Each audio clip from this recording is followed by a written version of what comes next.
నమస్తే, welcome to Vijayakranthi voice of Telangana. నేను మణి.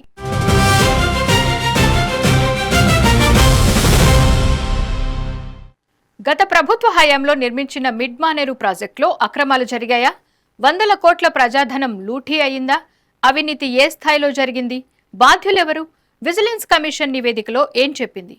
ప్రభుత్వం ఎలాంటి చర్యలు తీసుకోబోతోంది? ఈ వీడియోలో ఆ డీటెయిల్స్ చూద్దాం. సిఈ, ఎస్సీ, ఈఈలపై క్రిమినల్ చర్యలు. మిడ్ మానేరు నిర్మాణంలో అవినీతిపై ప్రభుత్వానికి విజిలెన్స్ కమిషన్ సిఫార్సు. 3 ఇంజనీర్లను బాధ్యులుగా తేల్చిన విజిలెన్స్.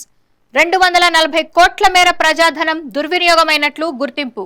ఉమ్మడి కరీంనగర్ జిల్లాలో దశాబ్ద కాలం క్రితం నిర్మించిన మిడ్ మానేరు రిజర్వాయర్లో అక్రమాలు, అవకతవకలు జరిగాయని, వందల కోట్ల ప్రజాధనం లూటీ అయిందని గతంలో స్థానిక నాయకుడొకడు హైదరాబాద్ ప్రజావాణిలో ఫిర్యాదు చేశారు. ఈ ఫిర్యాదును పరిశీలించిన ప్రణాళికా సంఘం వైస్ చైర్మన్ జి చిన్నారెడ్డి విచారణ చేయాలని విజిలెన్స్ అండ్ ఎన్ఫోర్స్మెంట్ విభాగానికి సూచించారు. దీంతో విజిలెన్స్ విభాగం అధికారులు క్షేత్రస్థాయిలో మిడ్ మానేరు రిజర్వాయర్ను సందర్శించి అక్కడ జరిగిన పనులను పరిశీలించి అనేక సాక్ష్యాధారాలను సేకరించారు. నిర్మాణం ప్రారంభం నుంచే అక్రమాలు, అవకతవకలకు బీజం పడినట్టుగా విజిలెన్స్ విభాగం విచారణలో బయటపడింది. అప్పటికే రిజర్వాయర్ పనులు చేస్తున్న కాంట్రాక్ట్ సంస్థ నుంచి సగం పనులను నాటి ప్రభుత్వంలో కీలకమైన ఒక నేత బినామీకి అప్పగించడంతోనే అవినీతికి బీజం పడినట్టుగా విజిలెన్స్ గుర్తించింది. ఇందులో కీలక పాత్రను అప్పటి సిఈ, ఎస్సీ, ఈఈలు పోషించినట్టుగా విజిలెన్స్ విభాగం తేల్చినట్టు సమాచారం.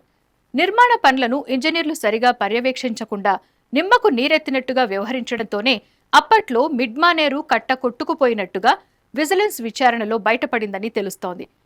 ఈ 2 కాంట్రాక్టు సంస్థలు సమాంతరంగా పనులు చేయకపోవడం వల్ల వీటిని ఇంజనీరింగ్ అధికారులు సరిగా సమన్వయం చేయకుండా నిర్లక్ష్యంగా వ్యవహరించడంతోనే మిడ్ మానేరు కొట్టుకుపోయినట్టుగా విజిలెన్స్ విచారణలో తేలింది. విచారణలో భాగంగా విజిలెన్స్ విభాగం అధికారులు మిడ్ మానేరు నిర్మాణ పనులు జరుగుతున్నప్పుడు తీసిన ఫోటోలు, వీడియోలను పరిశీలించి అప్పుడు వాడిన మెటీరియల్, మట్టి నమూనాలను కూడా సేకరించారు. నిర్మాణ సమయంలో ఎక్కడా నిబంధనలకు విరుద్ధంగా వ్యవహరించారు, అందుకు బాధ్యులెవరు అనేది గుర్తించినట్లు తెలుస్తోంది. ఇలా మొత్తంగా సుమారు 240 కోట్ల రూపాయల వరకు ప్రజాధనం దుర్వినియోగం అయినట్టు విజిలెన్స్ విచారణలో బయటపడింది.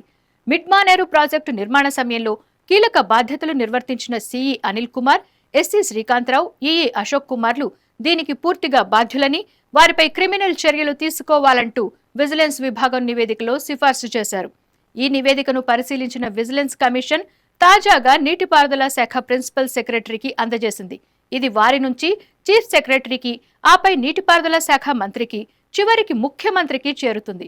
ముఖ్యమంత్రి స్థాయిలో ఈ సిఫార్సులపై ఎలాంటి నిర్ణయం తీసుకుంటారనే దానిపై బట్టే బాధ్యులపై క్రిమినల్ చర్యలకు అవకాశం ఉంటుంది.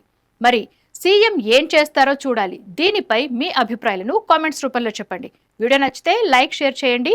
మరిన్ని అప్డేట్స్ కోసం విజయక్రాంతి ఛానల్ను సబ్స్క్రైబ్ చేసుకోండి.